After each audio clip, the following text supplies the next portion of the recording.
próxima evaluación, me imagino que ya saben porque es parecido en todos los ramos, semana 10. Ahí la vamos a liberar. Que esa ya es la solemne 1, quizá la voy a explicar más adelante.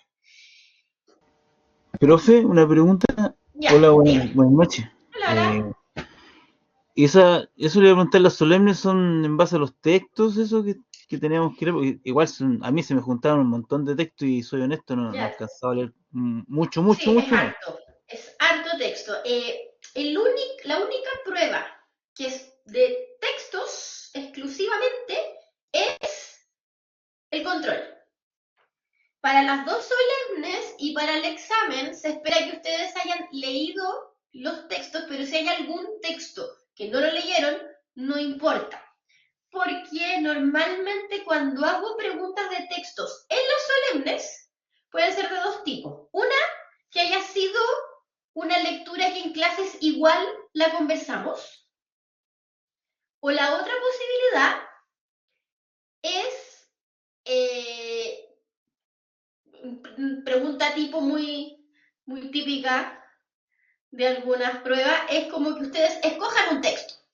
Entonces pueden seleccionar, no es necesario que para la solemne lleguen con todos los textos leídos, pueden escoger algunos. Eso. Para las solemnes entonces hay que focalizarse en la materia que vemos en clases. Son de materia. Control de Ok. lectura es el que están haciendo ahora. Ya. Ah, perfecto. Gracias, profe. Sí, así que tranquilo, porque igual yo sé que es harta lectura, porque la idea además de las Sí. lecturas es complementar ciertos temas. Y ahora que empezamos a ver más historia, pasa que de repente va a haber algunos temas en que va a haber mucha lectura porque son temas de los que salen muchos temas, entonces la forma de complementar la información que yo entrego en clases es con estos otros textos.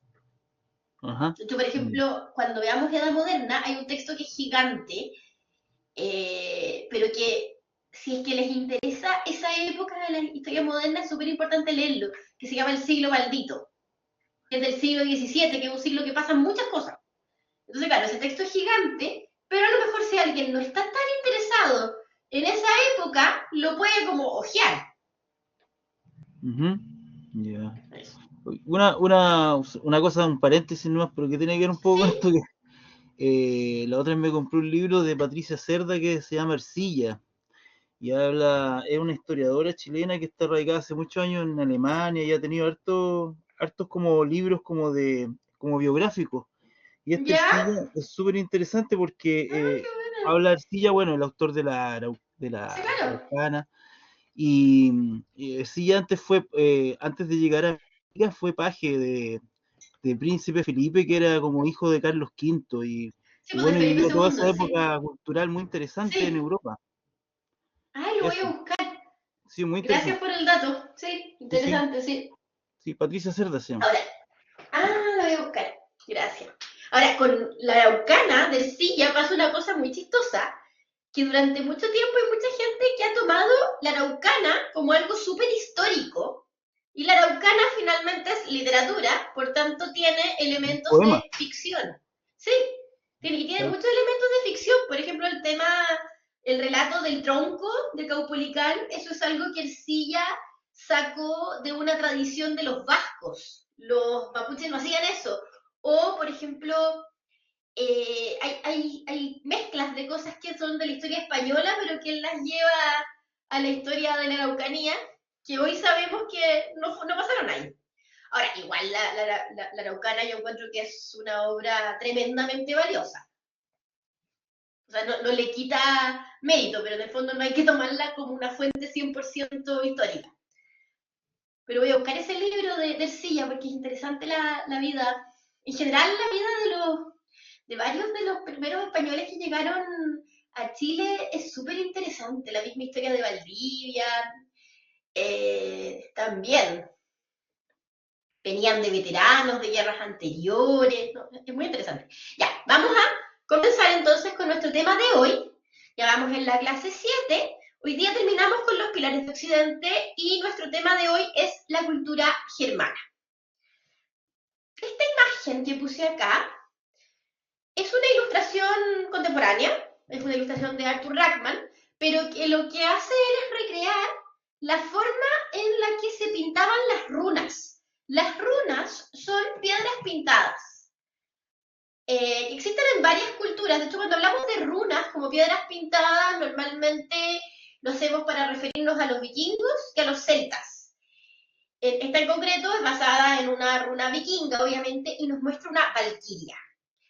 Las valquirias son personajes importantes de la mitología germana porque son las hijas de Odín que trasladaban a los hombres caídos en batalla y a las mujeres muertas en el parto para llevarlas al Valhalla.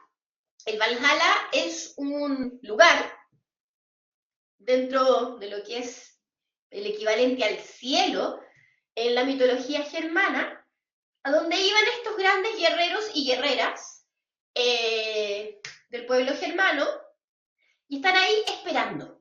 ¿Qué es lo que esperan? El Ragnarok, el ocaso de los dioses. Según la mitología germana, los Ases, que son los dioses guerreros, que habitan el Asgard, otro lugar de este cielo vikingo o germano, los germanos y los vikingos son lo mismo, después lo voy a explicar un poquito más. Culturalmente, los vikingos son germanos, a eso me refiero. Ellos esperan un ataque que va a llegar a Asgard. Los Ases, que son los dioses guerreros, que son los dioses más importantes de la mitología germana, van a ser atacados por Loki y los demonios. Y se va a producir entonces un enfrentamiento. Y en ese enfrentamiento, ellos van a necesitar de la ayuda de los mejores guerreros. Y por eso entonces esta historia vinculada a las valquirias que transportan a los guerreros y guerreras caídas en batalla y a las mujeres muertas en el parto. Se consideraba que morir en el parto era equivalente a caer en batalla. Con toda razón, perdón. Bueno, ¿por qué parto hablando de las valquirias y de la mitología? Porque un elemento importantísimo en la cultura germánica antes de su contacto con Roma y con el cristianismo, pero que va a terminar prevaleciendo de cierta forma, es su ímpetu guerrero. Para los germanos, la guerra es la actividad más importante, más honorable. Y de hecho ellos tienen dos categorías de dioses que representan las que son las dos actividades más importantes. La guerra, que es como la más honorable, y por eso están los Ases, que habitan el Asgard en el cielo, que son los dioses guerreros, y ahí están Thor y Odín, que son de los más importantes, y tenemos una segunda categoría de dioses que representan la actividad económica más importante que tienen los germanos, que es la agricultura, los vanes, los dioses de la tierra. Y muy importante, ¿dónde habitan los vanes? En los bosques. Para los germanos, los bosques son sagrados. Los bosques no se tocan, porque ahí habitan los dioses. Por eso, los germanos van a tener un ciclo migratorio bastante largo, desde que salen de las estepas rusas hasta que llegan finalmente al Imperio Romano. Y muchas veces estos ciclos migratorios se van explicando por la escasez de tierras cultivables. Las tribus van aumentando en población, las tierras cultivables comienzan a escasear, pero ellos se niegan a talar los bosques que los rodean y prefieren migrar. Y de hecho esta idea del bosque como un espacio sagrado, de alguna forma, va a prevalecer en la primera etapa de la época medieval, y por eso en la literatura medieval estamos llenos de relatos en donde el bosque muchas veces asume como un espacio como de magia o de presencia sobrenatural. Ahora, lo que va a terminar pasando a lo largo de los siglos es que la necesidad va a ir llevando a que los bosques de Europa sean talados y que todo cambie. Pero inicialmente los germanos tienen esa idea de que los bosques son sagrados. Obviamente, con el contacto con el cristianismo y con Roma, toda la mezcla cultural que se va a ir dando va a irles quitando esta importancia que le daban a los bosques. Pero la guerra como idea, como actividad noble va a prevalecer. ¿Y de qué forma? Cuando el Imperio Romano cae, que es lo que vamos a ver en un rato más, los germanos son los que ahora van a asumir el control político, van a crear nuevos reinos, ellos van a mandar, ellos se van a imponer políticamente. Entonces, ellos van a imponer sus nuevas reglas. el derecho romano, que tendía a un mayor igualitarismo ante la ley para las personas, se va dejando de lado. No es igual en todos los reinos, en algunos se van a mantener algunos elementos del Imperio Romano, o sea, del derecho romano, como en el reino visigodo, pero en otros reinos el derecho germano va a ser el que va a prevalecer. Y el derecho germano tiene la idea de dividir a la sociedad en tres grupos: nobleza, clero y estado llano. ¿Y cuál es el grupo que manda? La nobleza. ¿Y quién son los nobles? Los veladores, los guerreros. Porque para los germanos el grupo social más importante, más predominante, desde su época tribal, eran los guerreros. Bueno, con eso vamos a comenzar entonces esta clase dedicada a la cultura germana y su legado en Occidente. Entonces vamos a hablar un poco de dónde vienen estos germanos, de cómo van desarrollándose estas migraciones, cómo es esta cultura, quiénes son estos germanos que empiezan a tener contacto con los romanos en el Limes, que es un contacto que podríamos retrotraerlo al siglo I antes de Cristo, las campañas en tiempos del emperador Augusto. De hecho, ahí hay una batalla importante en la que el emperador pierde 3 legiones en la zona del Rin. Y luego, ya hacia la época de decadencia del Imperio Romano, que recordemos que es una decadencia larga, vamos a ver cómo estos bárbaros van ingresando al imperio. Una vez que el Imperio Romano cae, el Imperio Romano de Occidente, por cierto, van a ir surgiendo reinos germanos altomedievales. El más importante de ellos va a ser el reino franco. Es el más conocido también, el más estudiado, el más duradero. Pero va a haber otros reinos germanos muy interesantes, como el reino vándalo, los 7 reinos anglosajones que van a dar origen a Inglaterra, o, mi favorito, el reino visigodo, en España. Y por último vamos a ver el legado germano en la cultura occidental. Bueno, vamos a ir entonces viendo quiénes son estos germanos. Entonces, en primer lugar, hay que recordar que los germanos son, al igual que los griegos, al igual que los romanos, al igual que los eslavos, un pueblo indoeuropeo. Es decir, provendría de las estepas rusas y, según toda la reconstrucción que se ha hecho, de la información que tenemos, de lo que ellos mismos contaban en sus crónicas, hasta la crónica de Jordanes, por ejemplo, es muy posterior, pero estos pueblos provendrían de las estepas rusas y habrían salido de ahí hacia el año 500 a.C.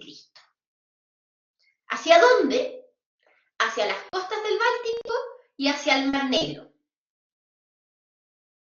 Los que se van a las costas del Báltico son, por ejemplo, los francos, los sajones y, por supuesto, los pueblos que se van a quedar en Escandinavia, que es los que normalmente llamamos vikingos.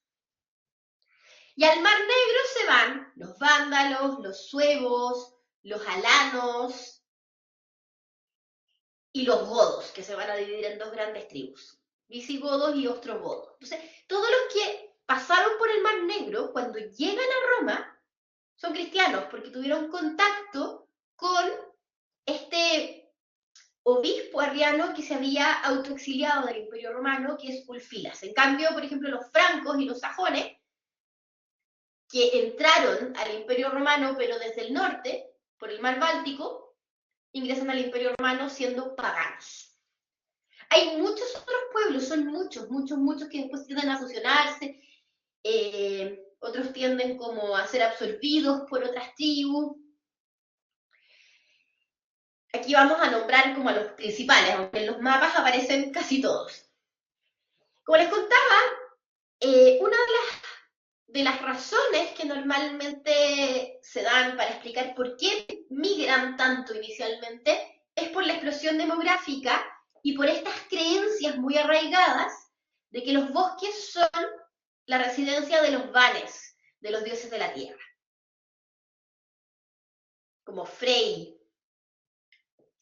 o Freya también.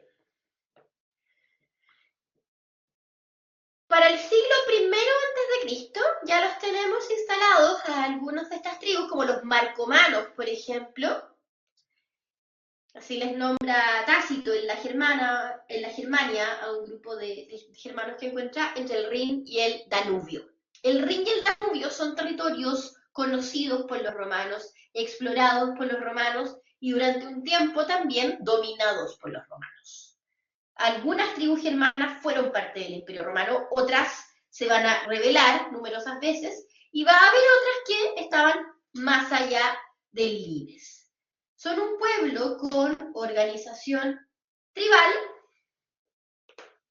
donde, como les contaba antes, los líderes son los guerreros. Y normalmente hay 3 grupos sociales.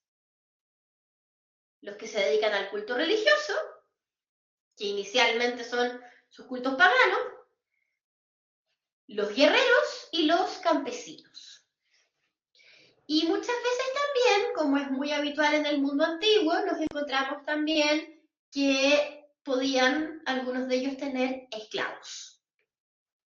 El origen de los esclavos, normalmente prisioneros de guerra. Es un pueblo muy guerrero. Este mapa se los puse para recordar un poco qué son los indoeuropeos, que es un tema que ya hemos conversado antes, que es una teoría que viene del siglo XIX, vinculada a estudios lingüísticos de Franz Bopp, pero que está bastante aceptada en el mundo académico. Entonces ahí les puse el lugar donde habían salido los indoeuropeos y los lugares de Asia y Europa que habrían sido poblados por estos grupos. Esta ilustración es muy bonita, es una ilustración del siglo XIX, pero que recrea cómo vestían o cómo se creía en el siglo XIX que vestían y lucían los germanos del siglo I. Ahora, lo que va a terminar pasando con los germanos del Limes y los germanos que van ingresando al imperio es que van a terminar vistiendo y peinándose muy similar a los romanos. Acá tenemos una runa real, la de la primera diapositiva de la presentación es una ilustración de Ragman basada en estas runas. Y aquí tenemos a Odín, que es el dios más importante, con su caballo de 8 patas, entrando en el Valhalla. Esta es una runa sueca.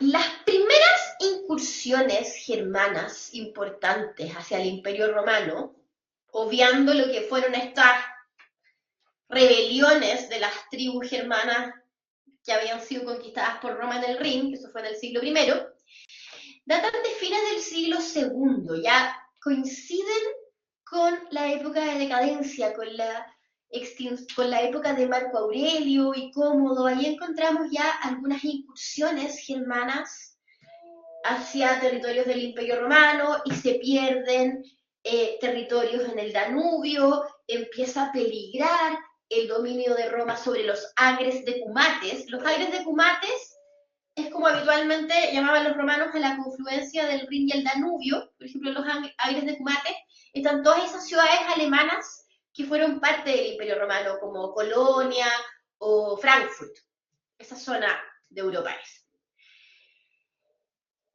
Y cuando hablamos además de las invasiones germanas, hay que matizar, porque pasaron 2 cosas.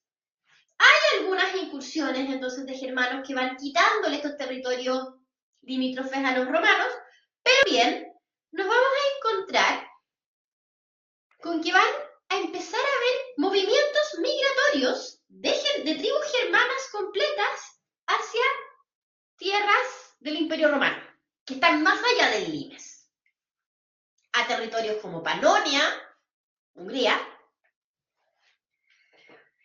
o Tracia, Bulgaria,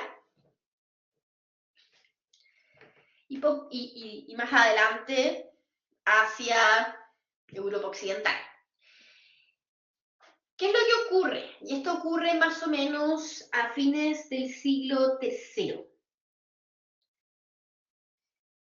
Comienza a pasarle a los germanos, sobre todo a los germanos que vienen de desde el Mar Negro, aunque también los francos van a entrar un poco después por el norte, comienza a haber nuevamente escasez de tierras cultivables, sobrepoblación de las tribus germanas, y se dan cuenta que los romanos, algo que siempre necesitan para mantener ese tremendo imperio que tienen, es soldados. Y lo que el imperio romano tiene en cantidad es tierra cultivable. Entonces deciden armar pactos con los emperadores romanos, que son los llamados foedus. De ahí va a venir después la palabra feudo. El foedus es un pacto de una tribu germana con el emperador para recibir una tierra que ellos pueden cultivar, o sea, ellos tienen derecho al usufructo de esa tierra, tienen que pagar un tributo, obviamente, y además tienen que prestar servicio en el ejército romano como tropas auxiliares. Esa es la idea del foedus. Es un beneficio, la tierra, a cambio de un servicio. La idea parece súper conveniente para ambos, porque cuando cada uno le da al otro lo que el otro necesita, pero esto no siempre va a salir bien. ¿Por qué? Por varias razones. A veces lo que va a ocurrir es que las autoridades locales que van a recibir a estos germanos que llegan, o la población romana que los recibe, no los quiere ahí y les hace la vida imposible, les inventa nuevas condiciones, abusan de su poder, y eso va a generar un descontento y enfrentamientos. Y otras veces ocurre que algunas tribus no están dispuestas a quedarse en el lugar que se les asignó, por dos razones: o porque no les gustó, o porque en realidad buscan territorios más ricos, o deciden hacer expediciones de saqueo. Y las expediciones de saqueo, obviamente, ¿hacia dónde van? Hacia las ciudades. Ahora, cuando pase eso, ya va a ser, sobre todo en el siglo V, ahí es donde va a quedar la embarrada con los fuegos. Al principio van a funcionar relativamente bien, va a haber un conflicto importante en tiempos del emperador Valente con los visigodos. Valente va a morir enfrentando a los visigodos en la batalla de Adrianópolis, pero luego asume el emperador Teodosio, que logró mantener esta situación más o menos a raya. Pero una vez que muere Teodosio, el problema de los foedus, sobre todo en la parte occidental del imperio, comienza a ser muy complejo, porque los sucesores de Teodosio y los asesores de los sucesores de Teodosio no van a ser capaces de mantener a raya a los germanos. Y ahí es cuando, por ejemplo, vamos a ver que Roma, el año 410, es saqueada por los visigodos y unas décadas más tarde por los vándalos. Y además lo que va a empezar a pasar es que muchas veces estos foedus van a desembocar en que las tribus germanas se van a apoderar progresivamente de provincias enteras. Y por eso yo siempre digo que el Imperio Romano de Occidente en realidad no cayó, sino que se desarmó. Bueno, a principios del siglo V es cuando esta situación se desata, colapsa. Y aquí algo muy importante que ocurre es que el ingreso de estas migraciones se hace demasiado masivo, cosa que antes era más paulatino y menor. Pero a principios del siglo V ocurre que en el centro de Europa están avanzando los hunos. Los hunos son un pueblo mongol que avanzan desde Asia hacia el centro de Europa, se apoderan de la Panonia, que era una región que ya el Imperio Romano había perdido, en donde había varias tribus germanas que estaban habitando ahí, como los ostrogodos. Los hunos se apoderan de Panonia, esclavizan a todas las tribus germanas que están ahí y continúan avanzando hacia Occidente. ¿Qué hacen los germanos? Huir. No quieren ser esclavos de los hunos, porque los hunos son tremendamente violentos. Se decía que por donde pasaban los hunos no volvía a crecer el pasto, entonces ellos no quieren estar ahí. No quieren ser esclavizados por los hunos. Y eso lleva entonces a que haya un ingreso masivo de tribus germanas hacia el Imperio Romano, y que firman foedus de forma apresurada, y no todos los pueblos que ingresan están dispuestos a cumplir con las condiciones que les ofrece Roma, pero necesitan entrar. La mayoría de estos pueblos que ingresan, como les contaba antes, ya son cristianos, pero son arrianos, de la versión del cristianismo que cree que Jesús en realidad no es la encarnación de Dios Hijo, no es Dios, por lo tanto. Aunque hay otras tribus que entran que permanecen paganas, como los francos, que ingresan desde el Báltico y se instalan en lo que actualmente es Bélgica y el norte de Francia, y los sajones, que son, junto con los anglos y los jutos, pueblos que desde Escandinavia, en barco, ocupan Bretaña. Bretaña, recuerden que hacia el año 400 había sido abandonada por las autoridades romanas. En el contexto ya del siglo V, donde no solamente tenemos estas migraciones masivas de romanos, sino que además hay muchas guerras civiles, muchos golpes de Estado, hubo un momento en que un general romano que estaba en las Galias, en Francia, armó una campaña para ir a derrocar al emperador de Roma y necesitó de la ayuda de su amigo, el general que estaba a cargo de Bretaña. Entonces, la mayoría de los soldados romanos en Bretaña salieron de Bretaña y nunca volvieron, porque además fue una expedición fallida, no lograron tomarse el poder, y eso hizo que progresivamente las autoridades romanas fueran abandonando Bretaña y quedó solamente la población civil. Y lo que nos va a pasar en Bretaña son dos cosas. En primer lugar, se va a producir un retorno a muchas creencias y tradiciones prerromanas, o sea, celtas, y lo otro es que tenemos un vacío historiográfico de 300 años, no sabemos qué pasó. Y luego, hacia el año 700, San Beda el Venerable escribe una crónica de Bretaña y habla de los reyes y todo eso, y ahí es donde habría ocurrido en algún momento toda esta leyenda del rey Arturo, que tiene una base real, pero hay como 3 posibles reyes Arturos durante ese lapso de tiempo. Es muy interesante en todo caso la historia de Bretaña. Y además que mezcla mucho lo que es historia y leyenda, y eso yo lo encuentro bien bonito. Bueno, esto es entonces, este mapa nos va mostrando cómo van avanzando entonces estos pueblos germanos que van a entrar en contacto con los romanos. Vemos muchos nombres ahí. Como les digo, hay pueblos que después van a tender a desaparecer, o se van a fusionar con otros, o van a ir cambiando de nombre al fusionarse. Pueblos que absorben a otros pueblos. Este relieve romano nos representa cómo los romanos del siglo I veían a los germanos.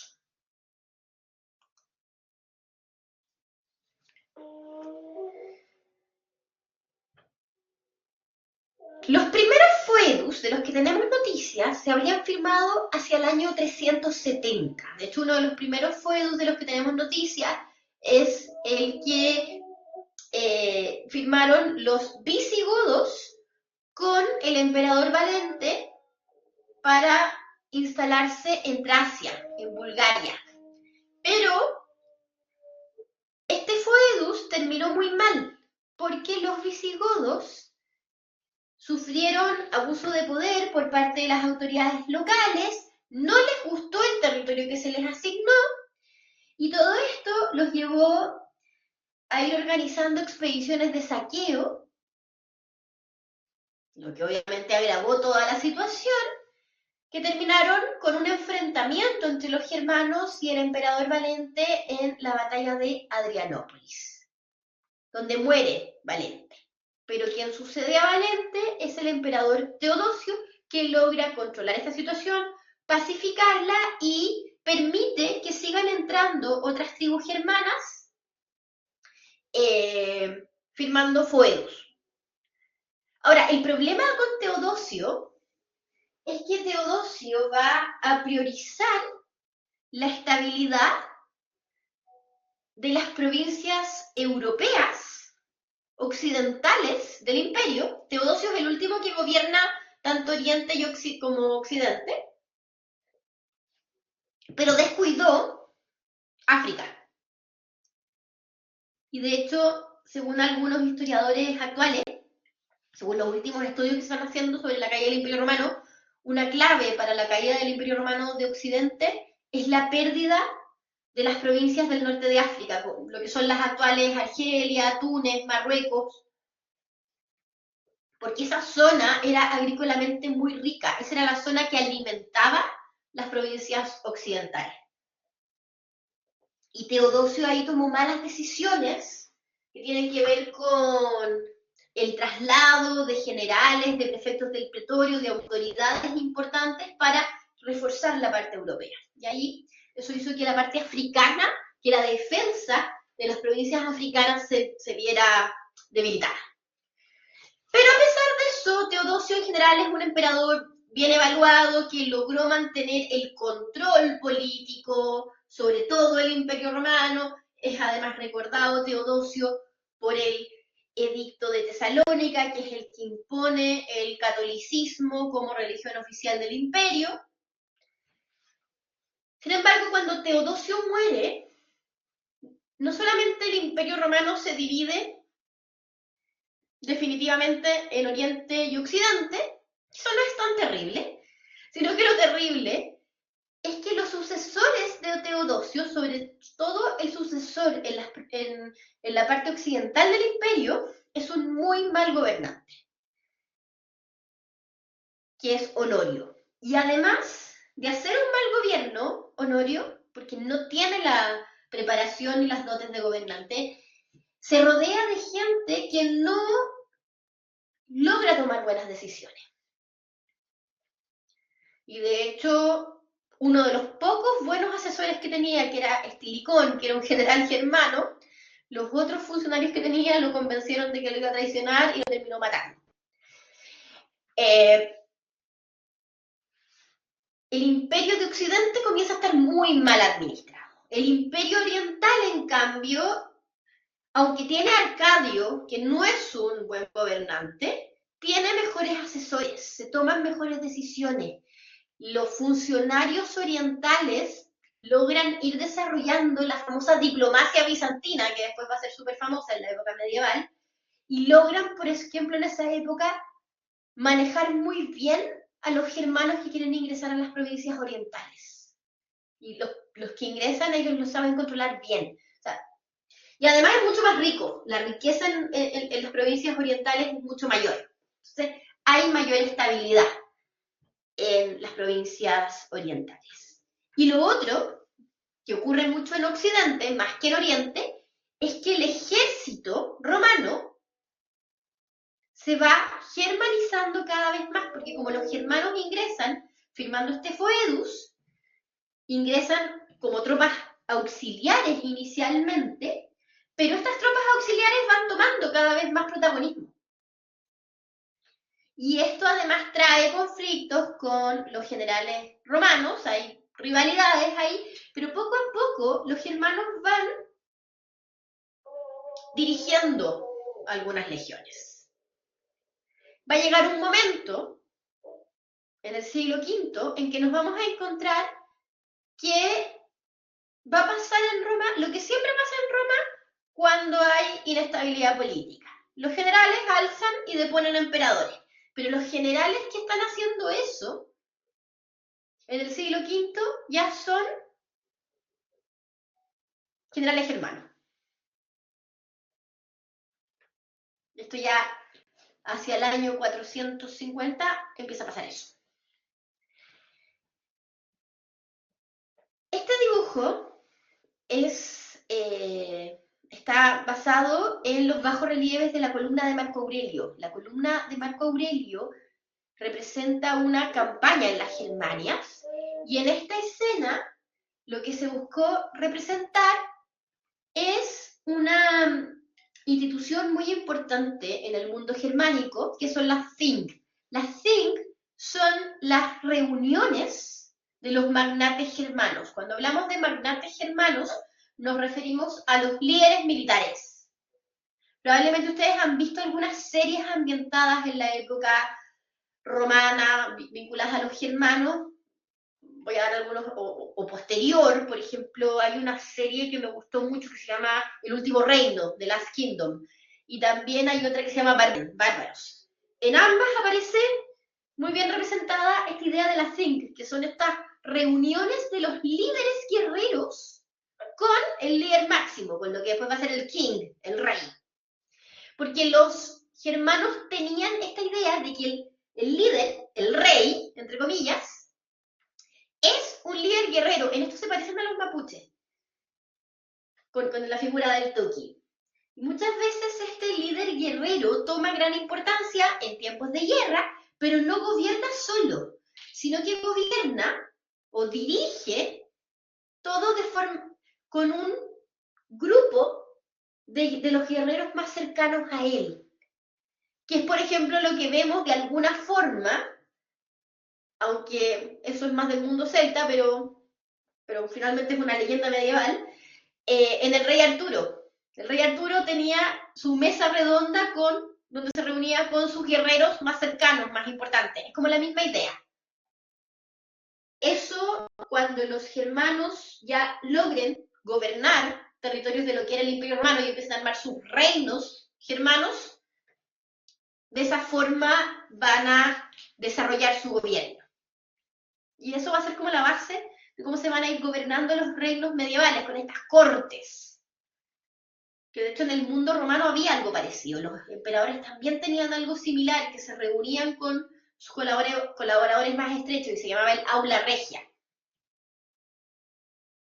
Entonces la mezcla del aula regia romana con la think germana va a ir dando paso en el mundo medieval a estas cortes de los reyes. Estas reuniones periódicas del rey con sus colaboradores y guerreros más cercanos. Bueno, vamos a ver un poco qué es lo que está pasando en el Imperio Occidental con los germanos. El año 405, la frontera, el limes del Rin, se ve sobrepasado. Y ahí ingresan muchísimas tribus que están huyendo del avance de los hunos. Más o menos en ese mismo momento es cuando Britania es abandonada por las autoridades romanas. En el caso de Britania, sabemos que la población civil comienza a organizarse, retoman algunas costumbres de la época prerromana, y luego cuando empiecen a llegar las invasiones de jutos, anglos y sajones, esta población romano-celta, va a tender a replegarse a Gales y Cornualles o a migrar hacia Escocia, Irlanda, la península de Armórica, que es la Bretaña francesa, o a Asturias, en España, que son normalmente considerados como los reductos celtas de Europa en la época medieval, y hasta el día de hoy. En general, como les contaba antes, muchas de estas tribus firman foedus que no cumplen del todo. Hay algunos que los cumplen. Normalmente se dice que los federatis modelos son los francos en el norte de Francia y los burgundios en los agres de Cumates, al igual que los alamanes. Pero hay otros pueblos que se portan pésimo, que no hacen caso a las condiciones de Roma. Los más mal portados, los vándalos. Los vándalos terminan armando una especie de talasocracia durante un tiempo en el Mediterráneo, porque después de su intento fallido de dominar Hispania, se roban unos barcos y cruzan al África, donde arman un reino que incluye las provincias del norte de África, como Marruecos, Argelia y Túnez, o sea, lo que era la antigua Cartago, más gran parte de las islas del Mediterráneo, como las Baleares, Córcega, Cerdeña y una parte de Sicilia.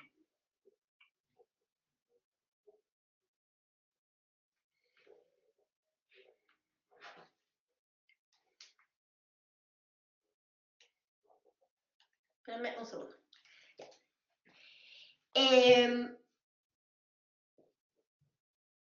En Hispania nos vamos a encontrar este intento de los vándalos, los suevos y los alanos por apoderarse de Hispania, Y es en ese momento cuando los visigodos, que hasta este momento han sido muy inquietos, que fueron los que protagonizaron la batalla de Adrianópolis, que más tarde invadieron Roma el año 410, van a empezar como a portarse mejor, van a recibir un nuevo foedus en el sur de Francia, en Toulouse, y desde ahí van a ayudar al Imperio Romano contra estas incursiones en Hispania de los vándalos, los suevos y los alanos. A los vándalos y a los alanos los expulsan hacia el norte de África, que es donde arman este reino que les gustaba, y en el caso de los suevos son replegados a la parte más occidental de Hispania, lo que actualmente es el norte de Portugal y Galicia. Ahí van a tener un reino que va a persistir hasta el siglo VII.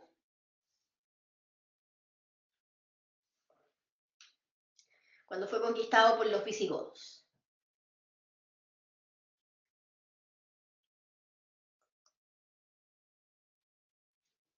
Aquí les recuerdo cómo era el Imperio Romano en su máxima expansión. Esto es ya en la época del emperador Diocleciano. Esto lo vimos en la clase cuando vimos Roma, vimos cómo se había producido toda esta división con los tetrarcas.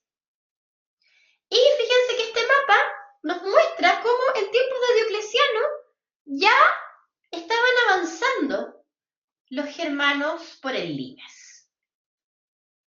Por ejemplo, los visigodos están a punto de entrar en tiempos de Diocleciano, porque de hecho entran en tiempos de Valente.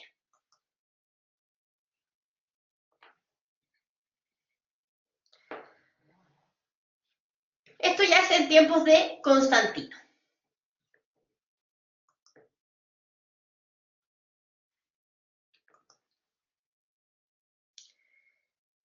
Para el año 410 ocurre la famosa invasión de los visigodos. ¿Qué significa esto de la invasión visigoda?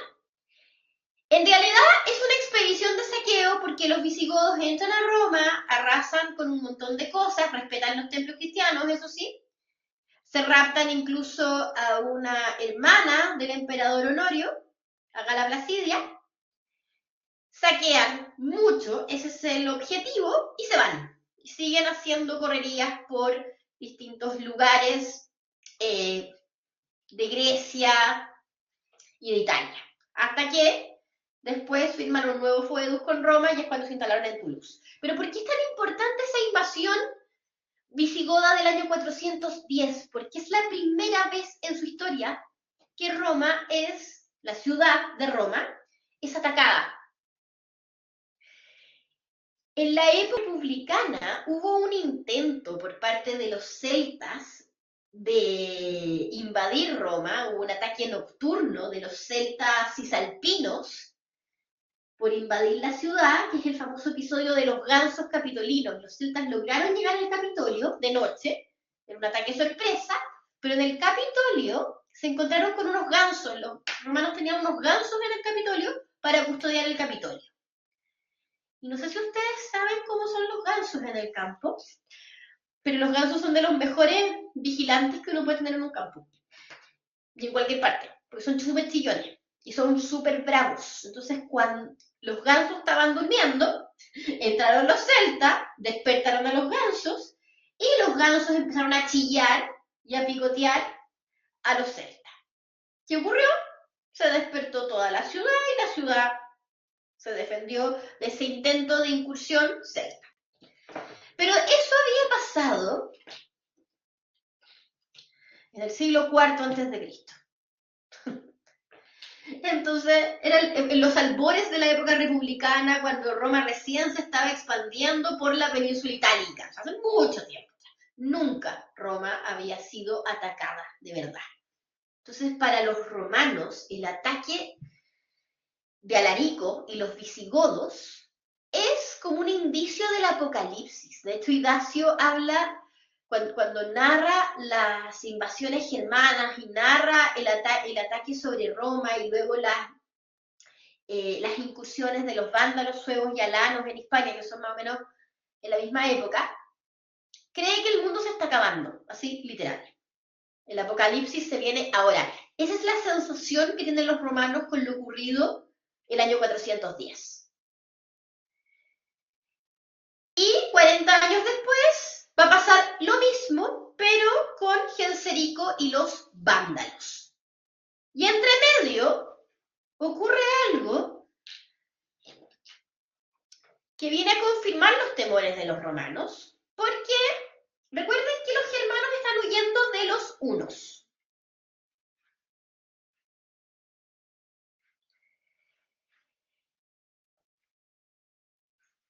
Hacia mediados del siglo V, los hunos ingresan ya al Imperio Romano y comienzan a hacer distintas expediciones de saqueo en Grecia, en Italia y en Francia, que son muy violentas, como acostumbran a hacer los vándalos.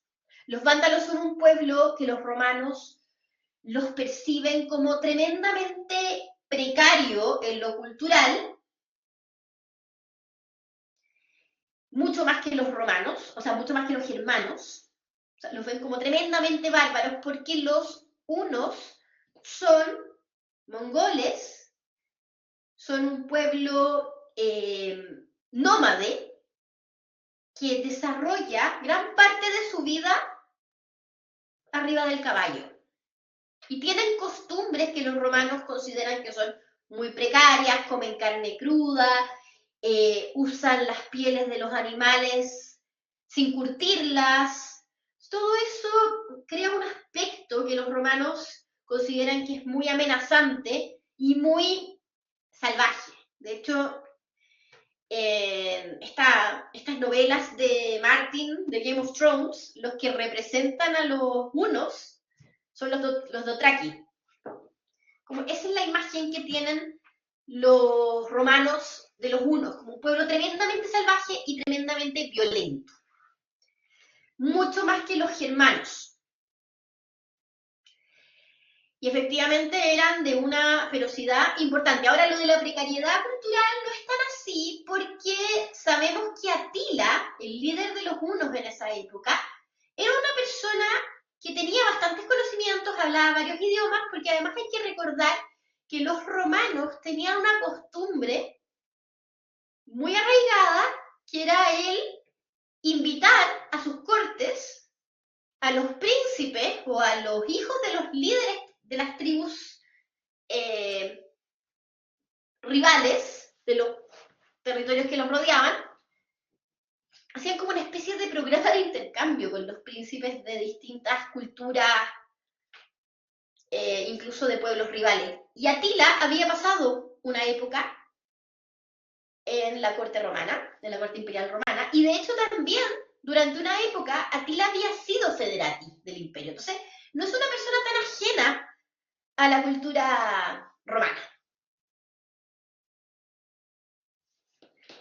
Pero Atila, cuando ingresa al imperio, ya no como federati, sino como invasor, ingresa con gran belicosidad, arrasando todo a su paso.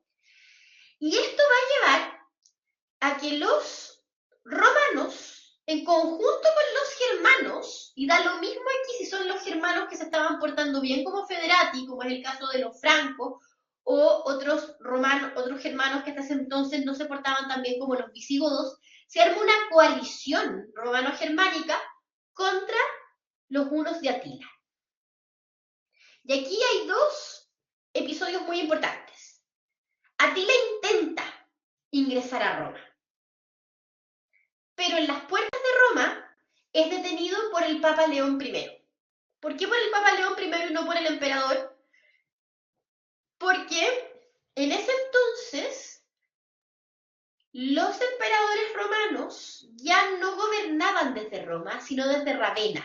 Entonces, en Roma hay en ese momento bastantes miembros de la familia imperial, pero el emperador mismo está en Ravenna. Entonces, al que le toca asumir muchas veces la defensa de la ciudad y la organización de la ciudad, cuando ya esta situación de caos empieza a ir increciendo, es al Papa. El Papa de esa época es León I. León I detuvo a Atila a las puertas de Roma. Él fue a recibir a Atila, que venía a invadir Roma, con un séquito, civiles y de soldados, y Atila venía con sus tropas.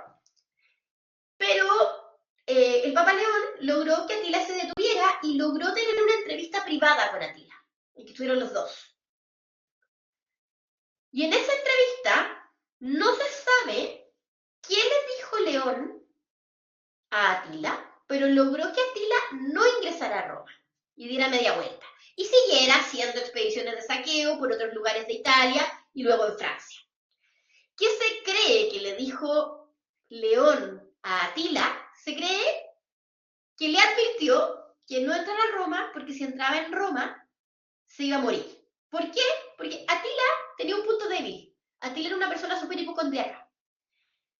E Italia, en esa época y hasta el siglo XIX, era un lugar donde habitualmente, sobre todo en la época del verano, proliferaban las epidemias de malaria. En Italia, al igual como ocurre en otras partes del mundo, en verano está lleno de zancudos. Y los zancudos de época, en Italia, no los de ahora, pegaban malaria. Entonces, se cree que por eso Atila no entró a Roma. Que eso fue lo que le habría dicho León, que no entrara a Roma porque Roma estaba infestada de malaria. Ahora, ¿cuál es el argumento? El hecho de que en la zona del Adriático, en Italia, cuando Atila invadió ciudades como Mestre y Verona, muchos habitantes de esas ciudades se refugiaron en los pantanos y ahí fundaron una ciudad nueva a la que Atila no se atrevía a entrar por la misma razón, que es Venecia. Venecia se funda en esa época con población de la provincia del Véneto que huyó de Atila y se refugió en los pantanos.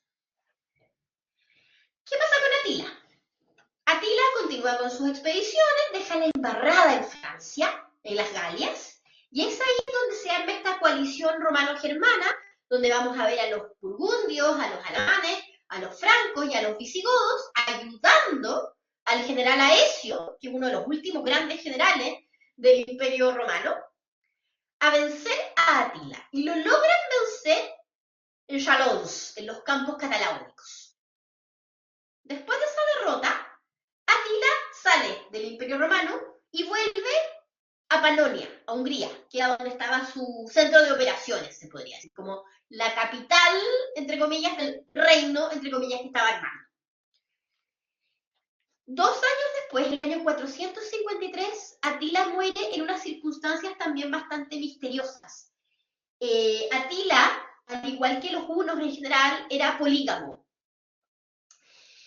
Y ese día, se había casado con una joven germana, que lo único que sabemos de ella con certeza es que se llamaba Idilco, o así decía que se llamaba. El tema es que Atila amaneció muerto, ahogado en su propia sangre. Se cree que Idilco puede haber sido en realidad una joven que sobrevivió a las matanzas de Atila en sus campañas de expansión y que se habría vengado de él, lo habría envenenado, lo habría asesinado, o también hay algunos historiadores que plantean la posibilidad de que haya tenido un accidente vascular. El tema es que se muere Atila.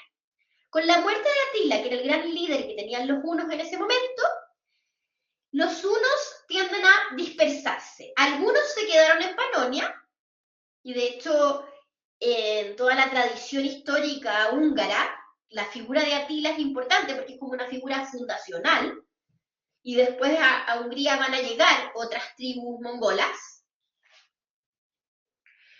y otros unos volvieron a las estepas. Entonces, pero ahí se acaba esa amenaza. Se acaba la amenaza sobre el Imperio de Occidente, pero el caos continúa. Claro, este mapa, que es del año 378, que es de la época de la batalla de Adrianópolis, nos muestra dónde están los germanos en esos momentos. Ahí están los visigodos, que ya entraron y dejaron la embarrada, pero si se fijan, están los hunos ya bastante cerca de Limes. Esta es Gala Placidia, que es la hermana del emperador Honorio, hija de Teodosio también, que fue raptada por por los visigodos durante este saqueo de Roma del año 410. Gala Placidia termina emparejándose con uno de los líderes visigodos, con Ataulfo, vivió varios años con él, pero cuando Ataulfo muere, ella vuelve a Roma. Y luego va a tener un papel importante apoyando el gobierno de su hijo. Uno de sus hijos, que había tenido su primer matrimonio, cuando la raptaron era viuda, fue el heredero de Honorio en el Imperio Occidental. Y su hija, Honoria, se dice muchas veces, según las tradiciones, que fue responsable en parte del intento de ingreso de Atila a Roma, porque a Honoria, su hermano, le había concertado un matrimonio que a ella no le gustó, y por molestar al hermano, le habría escrito a Atila mandándole un anillo, así como diciéndole, yo me quiero casar contigo, venme a buscar. Y supuestamente Atila por eso quería entrar a Roma, a buscar a Honoria. Pero es como parte de las leyendas eso. Hay algunas crónicas que lo mencionan, pero no sabemos con certeza si eso fue así o no. Pero igual es entretenido.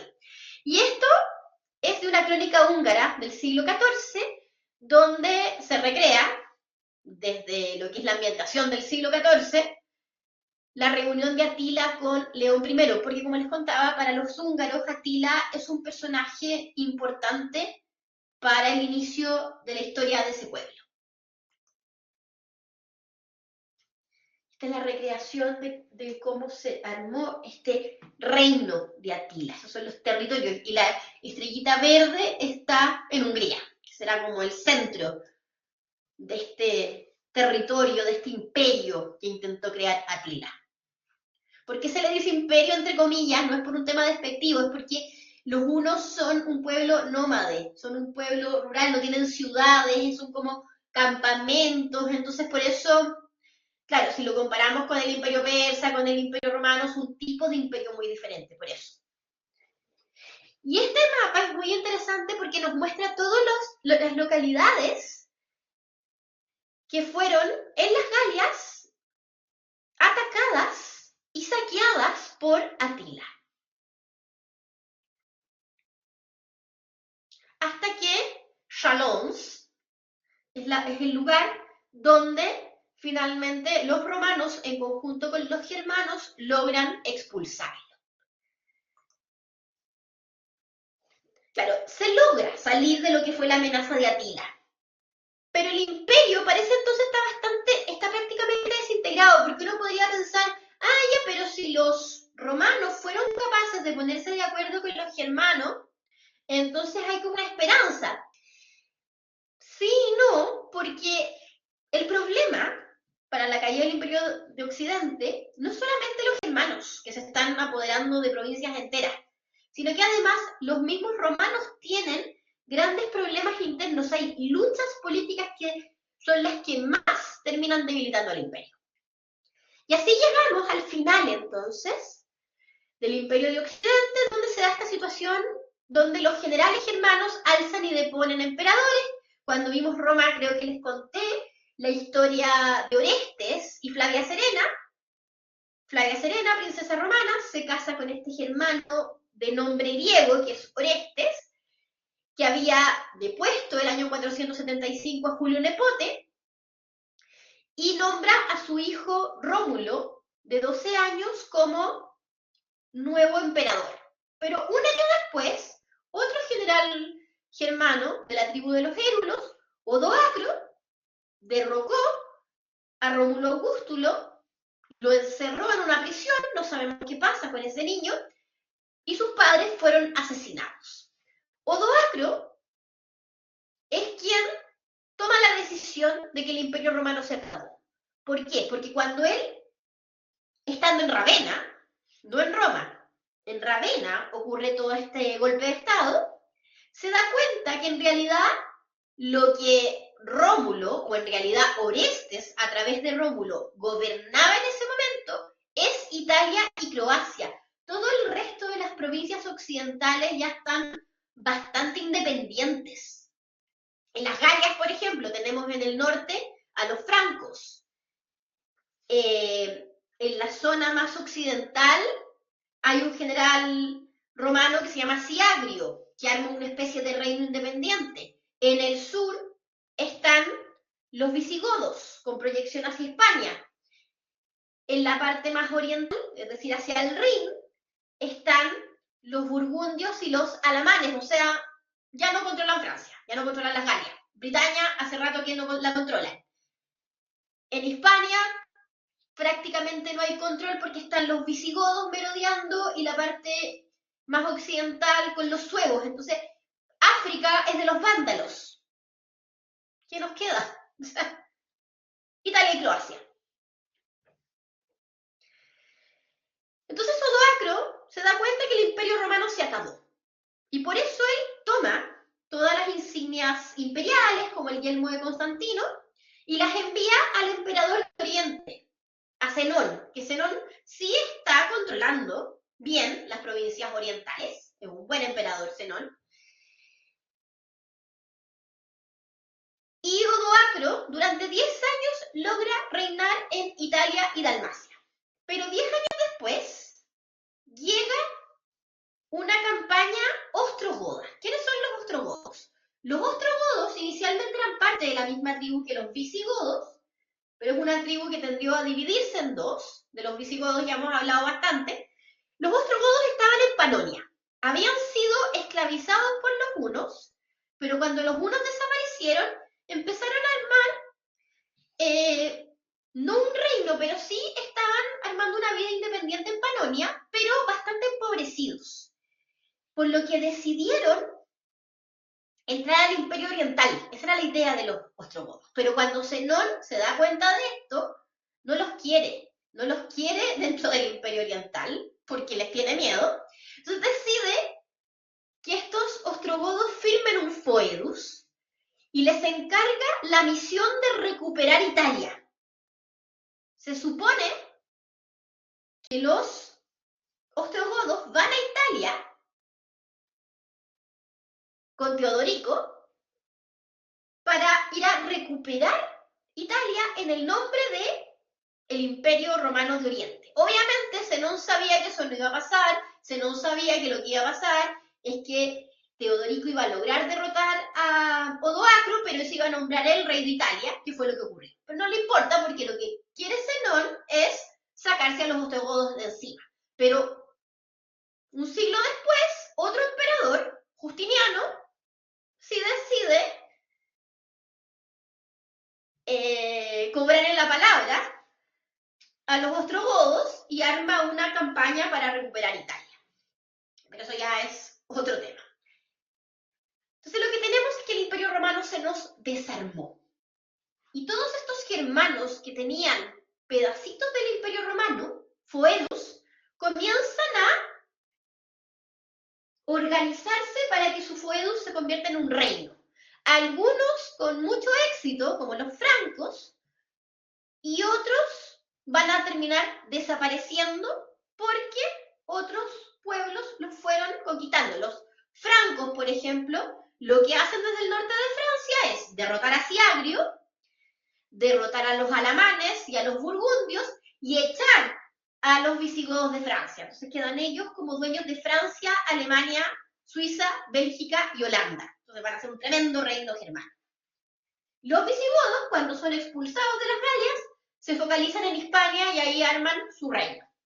Entonces vamos teniendo ahí los distintos reinos germanos que son históricamente muy importantes porque son el núcleo en los cuales se va a ir desarrollando la cultura occidental. Son el escenario en el cual estos tres pilares de Occidente, la cultura germana, la cultura greco-romana y el cristianismo, se van cristalizando y se van fusionando para crear una nueva realidad cultural. Y además, históricamente, todos estos reinos germanos que estoy nombrando son el origen de los países europeos actuales.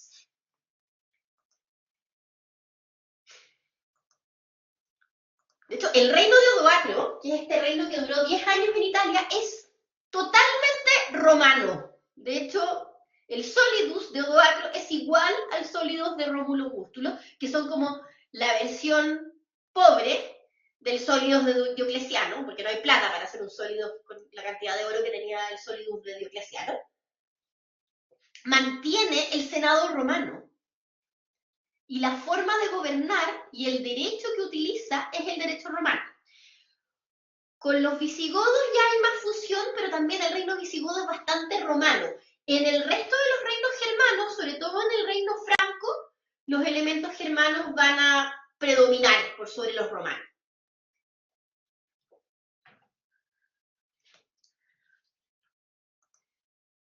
Bueno, aquí vamos a hablar un poco de estos reinos germanos. No sé si están muy mareados por la cantidad de información, tratando de hacerlo lo más ameno posible.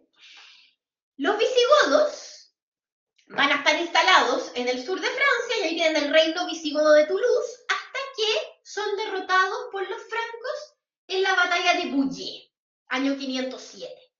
Y es ahí cuando se instalan en Hispania. Ellos ya tenían varias plazas, sobre todo en el centro de España, en Toledo sobre todo, y es entonces, hacia el año 507, cuando son expulsados de Francia, cuando arman su famoso reino visigodo de Toledo, que se va a mantener hasta el año 311, que es el año en que son conquistados por los musulmanes.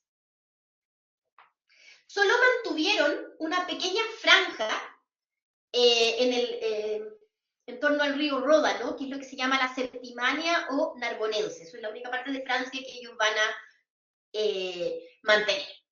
Los francos, que inicialmente tenían este foedus entre Bélgica y el norte de Francia, se van a ir imponiendo sobre otros pueblos y van a ir creando entonces este gran reino entre las Galias y los Aires de Cumates, que luego va a incluir territorios de la Germania que nunca fueron conquistados por los romanos. Y es en torno a este reino, el reino franco, donde tenemos un personaje que es muy importante, que es Clodoveo. Clodoveo, o Clovis, es pagano, como eran hasta ese momento todos los francos. Clovis dice descender de Meroveo. Meroveo es un semidios vinculado a la mitología germana, pero es una mitología germana más local, o sea, es un semidios en el que ellos, los francos, creen, el resto de los germanos no, que decía ser hijo de una mujer pez, y eso después se enlaza con otras historias. De hecho hay como toda una teoría de que descenderían de Jesús y María Magdalena, que es bien rara esa historia. Eso es lo que plantea el Código Da Vinci, pero el Código Da Vinci se basa en teorías de otras personas.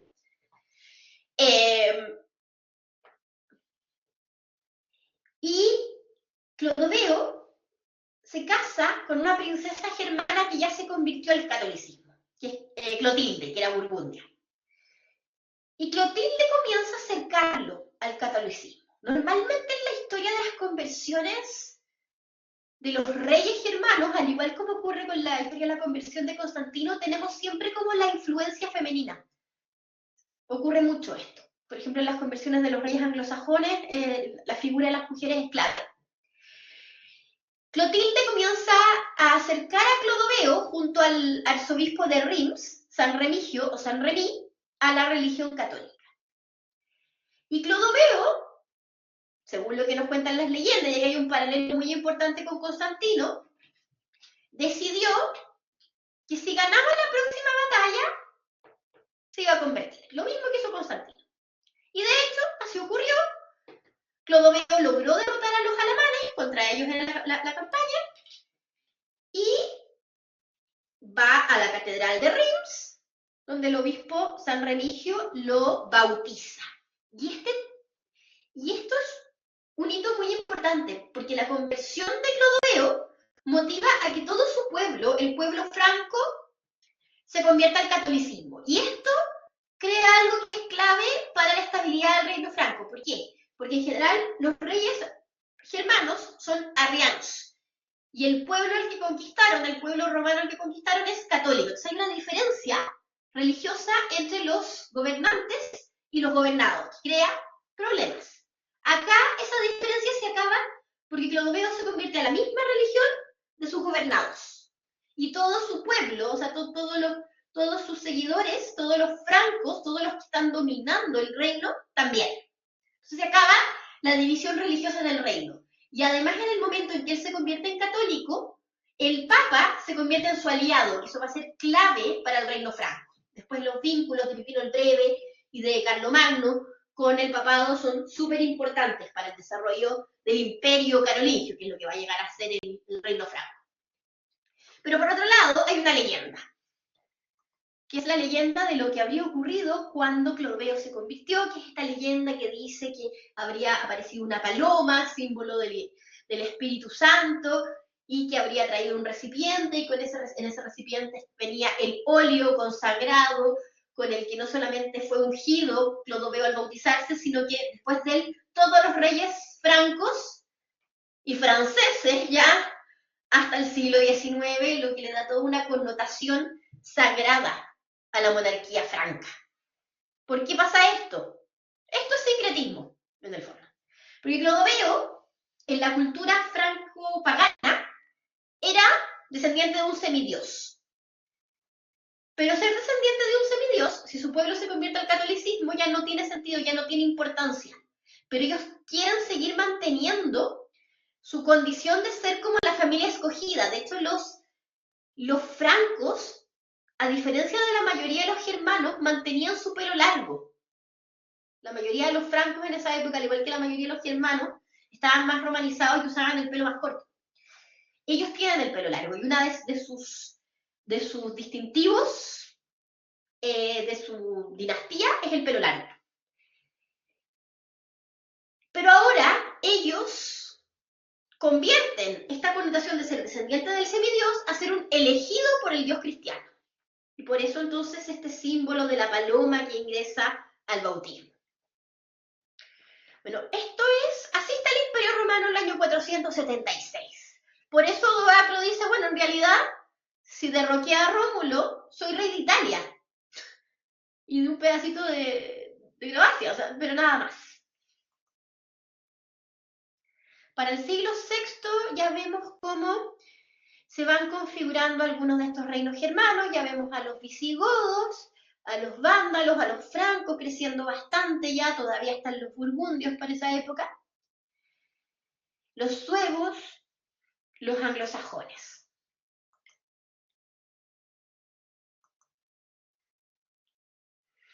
El reino visigodo es un reino con un gran desarrollo jurídico, es una mezcla de elementos germanos y romanos en su tradición legislativa. Tiene el Liber Judiciorum, que es súper importante para toda la tradición legislativa hispánica.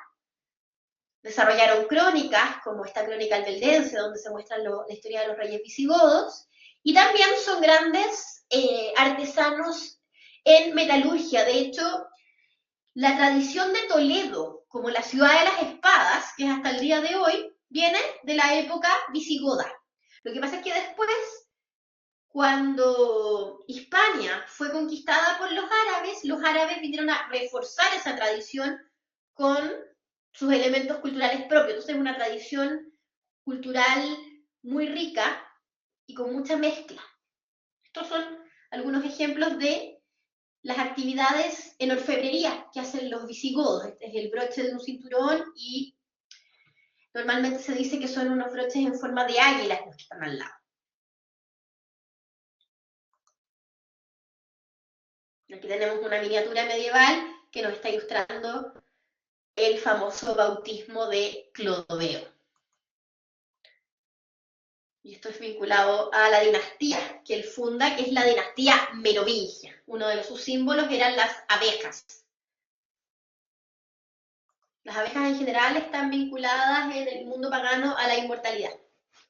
De hecho, los celtas pensaban que cuando uno le picaba una abeja era porque un familiar muerto venía a saludar. Bueno, estos reinos germanos se van armando, el reino vándalo, que después de su paso efímero por Hispania, controló el norte de África, las Baleares, una parte de Sicilia, Córcega y Cerdeña. Pero ese reino duró solamente hasta el año 540, porque para ese entonces el emperador Justiniano, desde Constantinopla, organizó una importante campaña de conquista en donde volvió a recuperar esos territorios de África Occidental. Lo mismo pasó con el reino ostrogodo, también fue conquistado por una campaña militar dirigida por Justiniano, pero fue más difícil. Fueron 12 años de guerra que dejaron Italia devastada económicamente. El reino que armó Teodorico fue un reino que mantenía, como les conté antes, muchos elementos romanos, y de hecho Teodorico inicialmente protege a muchos intelectuales romanos, como Boecio. Sin embargo, cuando Teodorico ya está en sus últimos años, comienza a ocurrir que empiezan a llegar las primeras incursiones militares bizantinas a Italia, para tratar de recuperar Italia, y se produjeron algunos malos entendidos porque Teodorico pensó que los católicos eran partidarios de la reconquista bizantina, cosa que no siempre era así. Y Boecio, que era un importante filósofo y un importante funcionario de la corte de Teodorico, terminó siendo encarcelado por defender de esa acusación.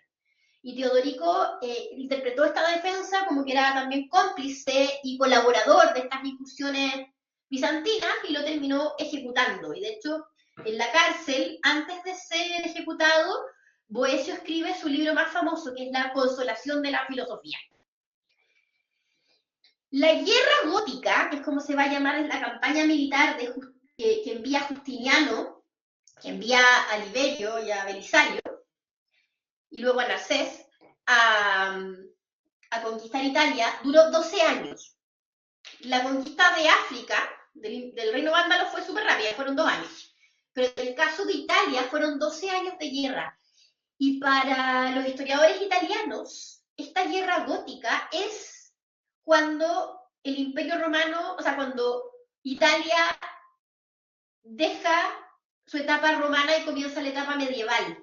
Porque para los italianos, el gobierno de Odoacro, el gobierno de Teodorico y de sus sucesores ostrogodos siguen siendo gobiernos muy de continuidad con el pasado romano. O sea, para el italiano, la vida cambió con la reconquista de Justiniano, curiosamente. Por ejemplo, el Senado romano existió hasta la reconquista de Justiniano. O sea, lo mantuvo Odoacro y lo mantuvieron los ostrogodos.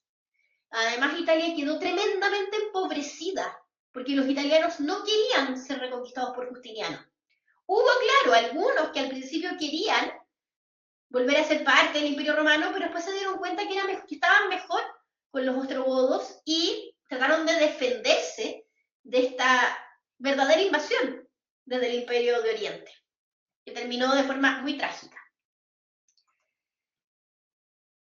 Ahí tenemos los dos reinos godos, el ostrogodo y el visigodo, que siempre tuvieron vínculos familiares entre ellos. Porque de hecho, cuando se arma el reino visigodo de Toledo, su primer gobernante muere muy joven y deja un hijo muy pequeño, que era hijo de Teodorico. Entonces Teodorico, de alguna forma, durante un tiempo gobernó los dos reinos.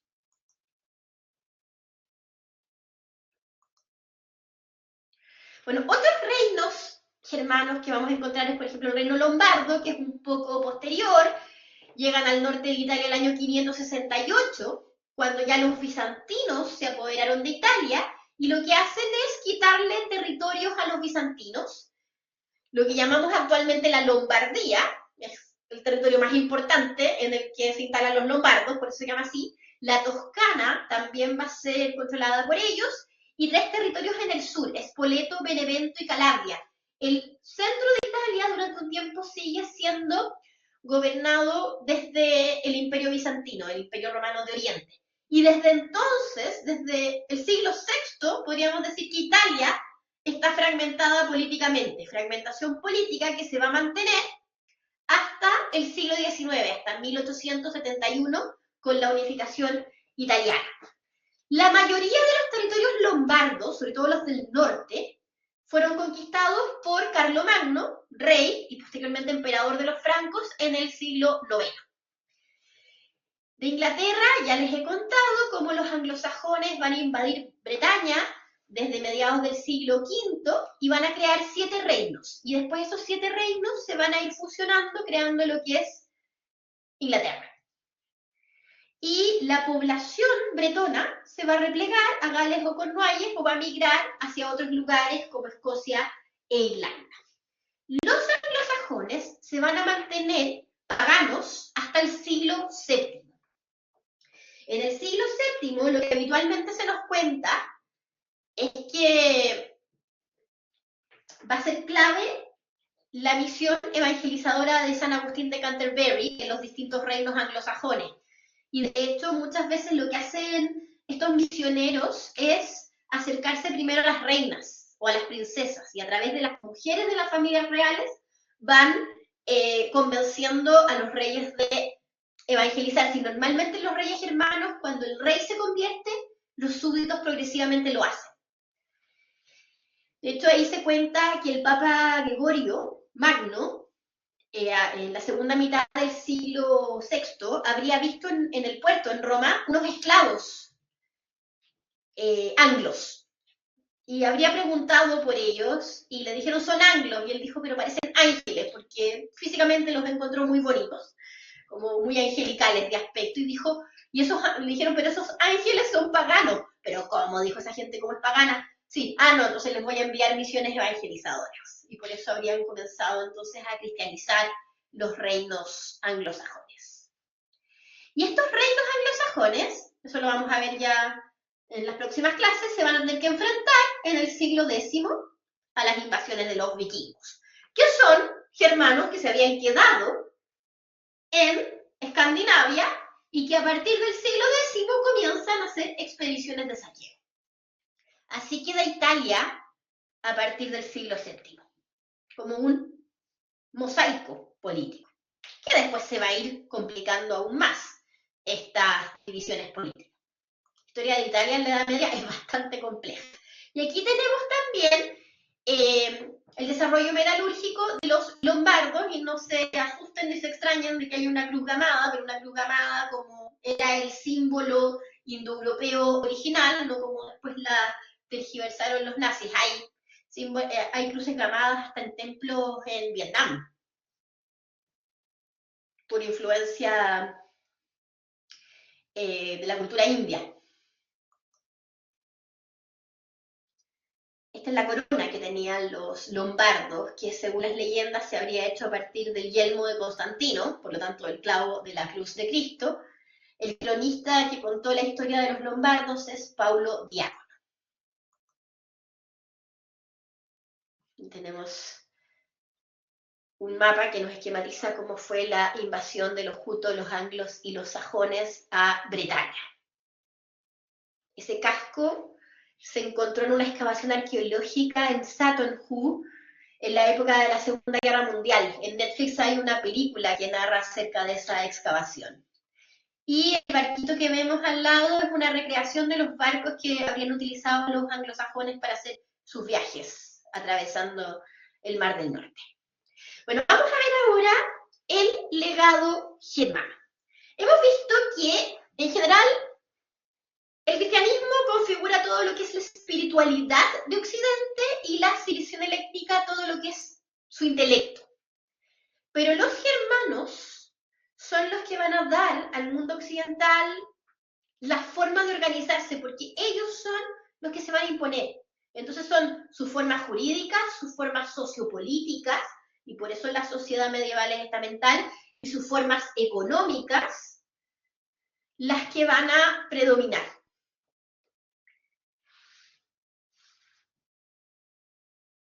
Y de hecho lo habitual fue que el derecho romano, salvo excepciones como lo que pasó en Italia o lo que pasó en Hispania, vaya perdiéndose. Paradójicamente, el derecho romano, con el emperador Justiniano, en el Imperio Romano de Oriente, estaba alcanzando su máximo esplendor.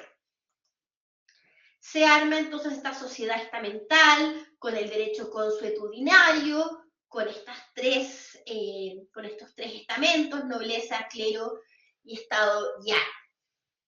El derecho romano es un derecho escrito, es un derecho que tiende a la igualdad ante la ley. El derecho germano es un derecho basado en la tradición oral, es un derecho consuetudinario que no plantea una igualdad ante la ley porque plantea que cada grupo, cada estamento tiene sus derechos y sus deberes. Son los velatores, los oratores y los labradores, los que trabajan, los que rezan y los que luchan. Entonces cada grupo tiene sus propios derechos y deberes. Es un derecho que no es considerado racional, inicialmente no está por escrito, sino que se transmite de forma oral, por tradición, no corresponde a situaciones concretas, sino que funciona más caso a caso. El derecho en el mundo anglosajón, hasta el día de hoy, tanto en Estados Unidos como en Inglaterra, mantiene todavía esa forma. No sé si alguien ha estudiado derecho acá y conoce algo acerca del derecho anglosajón, pero ellos mantienen todavía un poco esto. O sea, la sociedad estamental obviamente no. En la época medieval, alto medieval, las resoluciones en general jurídicas se sellaban con actos formales o tácitos. Por ejemplo, en la época del feudalismo tenemos que el famoso rito del homenaje, que es cuando se concertaba el compromiso de un señor con un vasallo. Hay un juramento que se hace de forma oral, donde ambos recitan sus derechos y sus deberes, y había un beso para sellar este pacto. Cuando se investía a los caballeros, había una cachetada para sellar ese pacto. El derecho germano además era mucho de ordalías. Las ordalías son lo que coloquialmente llamamos las pruebas de fuego. Por ejemplo, algo que ocurría que permitía el derecho romano era el famoso juicio por duelo. No sé si han visto esto en alguna película, en alguna novela. Hay una película, de hecho, que se hizo hace unos años que se llama El Duelo, precisamente, que es el último caso de juicio por duelo que hubo en Francia, que fue en el siglo XIV. En el fondo, ¿cómo ocurre? Y creo que en Game of Thrones también aparece esto, si mal no recuerdo. Por ejemplo, yo estoy acusada de un crimen, y voy a ser condenada a muerte, pero una de las probabilidades que tengo para salvarme es que alguien responda por mí y me represente en un duelo. Entonces llega un caballero y va a representar mi inocencia en un duelo y se va a enfrentar a otro caballero que representa entonces a la parte acusadora. Y finalmente el juicio se resuelve con el duelo, y el que gana el duelo es la resolución que se mantiene. Si el duelo lo gana el representante del rey, entonces a mí me condenan a muerte. Si el duelo lo gana mi caballero, soy absuelta. Sí, esa misma. ¿Cuál era la lógica detrás de esto? Es una ordalía. Sí, es muy buena. Es una ordalía. Porque en el fondo, esta ordalía que venía muy de la tradición germánica pre-romana, en el mundo medieval cristiano se traduce en juicio de Dios. O sea, si mi caballero ganó el juicio, es porque Dios está de su parte, porque yo soy inocente. Esa es la lógica. Eso entonces, eso obviamente la tradición actual del derecho anglosajón no la tiene, obviamente, pero hasta el siglo XIV, siglo XV se mantuvo. Esta es una excepción, pues el Liber Judiciorum, que son estas leyes visigodas, donde que era como un híbrido, algunos elementos germanos, algunos elementos romanos. Y de hecho en la tradición hispánica, los reinos cristianos hispanos después van a tratar de resucitar el Liber Judiciorum, y después lo que hacen las partidas de Alfonso X el Sabio es tomar algunos elementos romanos nuevamente. El derecho germano es personalista, depende mucho de la fidelidad entre el administrador y el administrado, de los compromisos contraídos. Depende mucho del buen criterio en el fallo de los casos. Por eso después van a tener jurados, para que no dependa solamente del juez, porque además el juez es corrompible.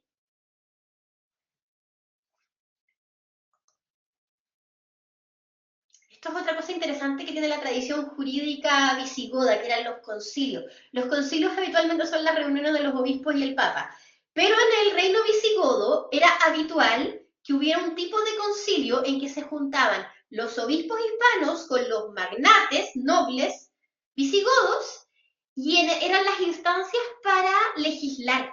Es muy interesante eso en los concilios de Toledo, que este es el más importante, el cuarto, que es donde se refuerza la monarquía visigoda, que es bien especial la monarquía visigoda, es bien enredada, porque es electiva, entonces las luchas de poder son muy habituales. En los reinos germanos no hay un poder legislativo, sino que habitualmente es el rey quien representa a Dios y hace las leyes. Una excepción son los concilios de Toledo y progresivamente después va a pasar en el reino de Inglaterra, pero a partir del siglo XIII, el famoso Parlamento. Pero inicialmente el Parlamento es otra cosa. Inicialmente el Parlamento era algo que había en todos los reinos, que es la reunión de los representantes de los tres estamentos, nobleza, clero y estado llano, que son inicialmente órganos consultivos del rey. Pero los reyes los convocaban cuando querían, que en España se llamaban cortes, en Inglaterra era el Parlamento, en Alemania son las dietas, en Francia los estados generales. Pero en Inglaterra va a pasar que en el siglo XIII a Juan Sin Tierra, Juan I, lo obligan a firmar un documento donde establece que él debe convocar periódicamente al Parlamento y que no puede legislar sin ello. Pero eso va a ser el caso de Inglaterra, pero en el resto de los reinos, en general, la fuente de ley es el rey. Y el rey convoca a estos representantes para consultarlos acerca de leyes importantes, como la más polémica de todas, que es aumentar los impuestos. El rey, para los germanos, es un juez, un administrador de la ley y de las costumbres. Y se va armando entonces una sociedad en que cada grupo se distingue de los demás. Y por eso se va creando esta disociación de la ley, una ley para la nobleza, una ley para el clero y una ley para el estado llano. El Estado lo van a concebir los germanos como un conjunto de personas que se reúnen bajo el mando de un jefe, unido por un lazo de fidelidad. Por eso después, cuando los reinos germanos se van agrandando, sobre todo el reino franco, y se va armando el sistema feudal, en donde el rey va delegando en los nobles una región del reino, el poder de ese rey se va diluyendo, porque en el fondo es un sistema que está muy basado en los lazos de fidelidad. Entonces, ¿a quién le es fiel la gente? Al que tiene más cerca o más encima, según sea el caso. Inicialmente, los germanos tenían la tradición de que el poder era electivo, y de hecho los visigodos trataron de mantener esto. Cuando se muere un rey se escoge uno nuevo. A veces hubo familias que intentaron perpetuarse en el poder, pero no alcanzan a durar más de 3 reyes seguidos. Pero en general, los reinos altomedievales van a tender a ser hereditarios, van a tender a armar dinastías. Aquí tenemos la sociedad estamental. La nobleza, que son los velatores, se supone que su función es proteger a la sociedad. Son los que luchan y los que gobiernan. Los oradores, el clero, son los que rezan y velan por la asistencia espiritual. Y ahí están obviamente los sacerdotes, las monjas, los monjes, los obispos, todo lo que es la iglesia. Y por último, los labradores, el estado llano, son los que trabajan, son los que mantienen económicamente a los otros estamentos y a toda la sociedad. ¿Cómo? Con su trabajo. Son entonces desde los famosos siervos de la gleba, que son los campesinos adscritos a la tierra, hasta los burgueses. O sea, son los campesinos libres, los burgueses, que son los que se dedican al comercio y a todo lo que es la artesanía, lo que después van a ser todos los gremios, y que con sus impuestos mantienen a los otros dos. ¿Por qué los nobles no pagan impuestos? Esto es algo que tenía sentido en la época alto medieval, después ya no tanto, y después nada. Cuando los nobles iban a la guerra, iban financiándose su ida a la guerra. ellos tenían que pagarse sus armas, pagarle a sus hombres, pagar su alimento, todo. Pero después, a partir del siglo XIV, va a haber reyes que comienzan a profesionalizar los ejércitos y a crear ejércitos permanentes, profesionales y pagados, que funcionan de forma mucho más ordenada. Uno de los primeros que lo hace es el rey Eduardo I en Inglaterra. Y esa es una de las razones de por qué Inglaterra parte ganando la Guerra de los 100 años. Tenía un ejército mucho más ordenado que el francés. Entonces después va a llegar un momento en que ya no tiene sentido de que los nobles no paguen impuestos, pero siguen sin pagar impuestos, hasta el siglo XIX, XVIII en el caso del Reino de Prusia.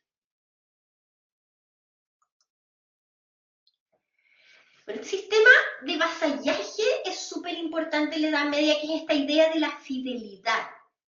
El rey tiene entonces un grupo de nobles que son fieles a él, que están vinculados a él por juramento, a los que les entrega un territorio que administran en nombre de él, y todo esto se concentra en el famoso rito del homenaje. Pero a su vez, cada uno de estos señores feudales tiene también un grupo de personas que son sus vasallos.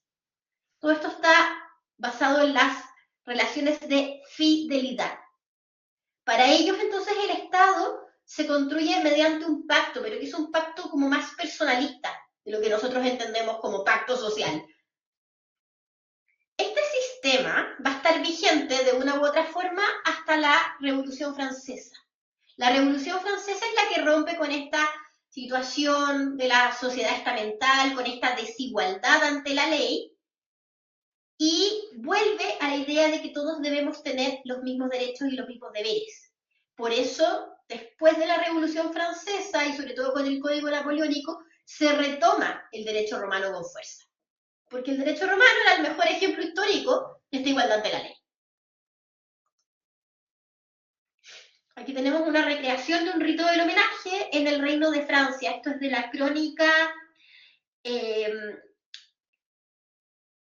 es de las crónicas del siglo XIV de Francia. Esto creo que me parece que es el primer rey Valois, Felipe V. Sí, este es Felipe V cuando es coronado, que está renovando los ritos del homenaje de sus vasallos. De hecho, hay otra escena de esta misma crónica en que vemos al rey de Inglaterra renovando su vínculo vasallático con el rey de Francia, porque como vamos a ver después, hay un momento en la historia de Francia e Inglaterra en que el rey de Inglaterra tenía feudos en Francia, y eso es lo que nos va a llevar a la Guerra de los 100 años. Bueno, en cuanto a lo económico y social, el sistema germánico es un sistema muy basado en la agricultura y la ganadería. Ellos, si bien heredan las ciudades romanas, inicialmente la realidad alto medieval es bastante rural. Empiezan a organizarse estos famosos feudos, que son pueblitos amurallados, donde la actividad más importante es la agricultura o la ganadería.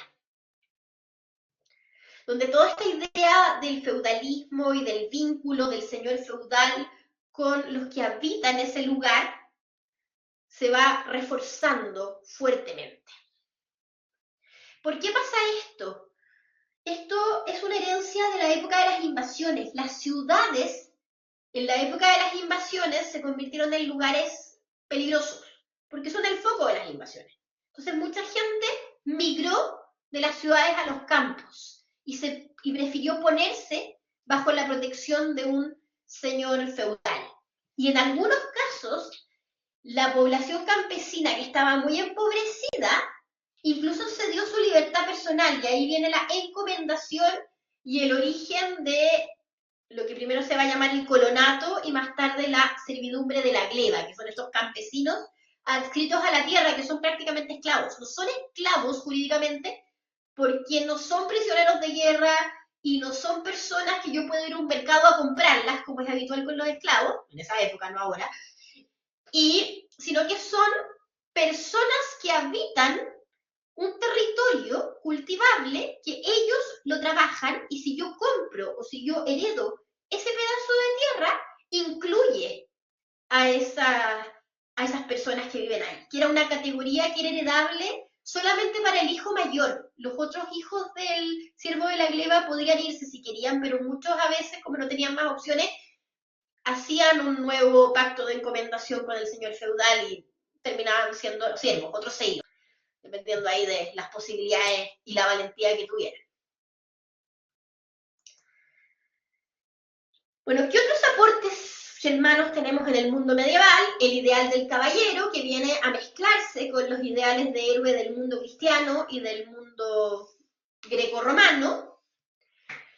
Idiomas del mundo occidental, como el inglés y el alemán, son de raíz germanas, y las lenguas romances, aunque son más vinculadas al latín, tienen obviamente también algunos elementos germanos. Hay algunas palabras del castellano, como garbanzo, por ejemplo, y muchos nombres en castellano, como Luisa, yo me llamo Ana Luisa.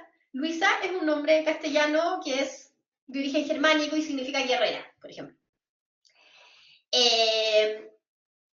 Mi primer nombre, Ana, es hebreo, significa gracia de Dios. Entonces, hay un montón de palabras del idioma castellano que en realidad son de origen germánico. Porque obviamente Hispania fue el reino visigodo. Dejaron su legado ahí.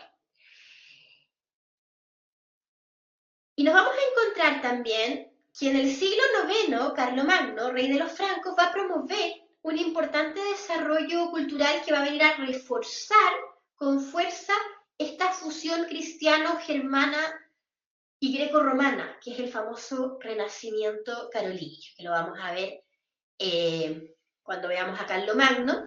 Aquí tenemos algo vinculado a este Renacimiento carolingio, que es uno de los cantares de gesta, el cantar de Roldán, que es una historia de un sobrino de Carlomagno que muere en una campaña en Hispania, precisamente. Lo de Carlomagno lo vamos a dejar entonces para otra clase. Vamos a ver a Carlomagno porque ya es muy tarde, pero ahí, si quieren, lo leen después para que se vayan adelantando. Bueno, llegamos hacia el final de la clase. Hemos visto entonces que los germanos son un pueblo indoeuropeo que emigró al Mar Negro y al Báltico en el siglo VI a.C. Inicialmente son pueblos seminómade que desarrolla fuertemente la agricultura y la guerra como la actividad más noble, y esto está muy sustentado en sus creencias religiosas ancestrales. Y es la búsqueda de nuevas tierras cultivables los que los va a motivar a ir migrando hasta que lleguen a contactarse con los romanos en el limes del imperio. Y luego van a empezar a ingresar al imperio firmando estos pactos que son los foedos. Pero esta migración, que al principio está bastante controlada, termina desatándose porque los germanos empiezan a huir masivamente de la expansión de los hunos y terminan finalmente ocupando provincias enteras, y como en el Foedus se incluye que ellos participen en el ejército romano, terminan dirigiendo el ejército romano en los últimos años. Y esto va, junto con otros problemas internos que tiene el Imperio Romano de Occidente, va a terminar precipitando la desintegración de ese imperio, y después de esto los germanos van organizando distintos reinos en las provincias que ocuparon, donde van mezclando sus elementos culturales con los que van adquiriendo de la influencia romana y cristiana. Y podríamos sintetizar que ellos entregan al mundo occidental un importante legado político, jurídico y cultural, por ejemplo, en el idioma y en el ideal de los héroes. La literatura medieval, por ejemplo, tiene mucho vínculo con toda esta impronta del heroísmo germano. Y en el caso del legado político y jurídico, podríamos decir que ese se mantiene bastante sólido hasta el siglo XVIII. Después tiende a diluirse. Bueno, eso es todo por hoy. No sé si hay alguna pregunta.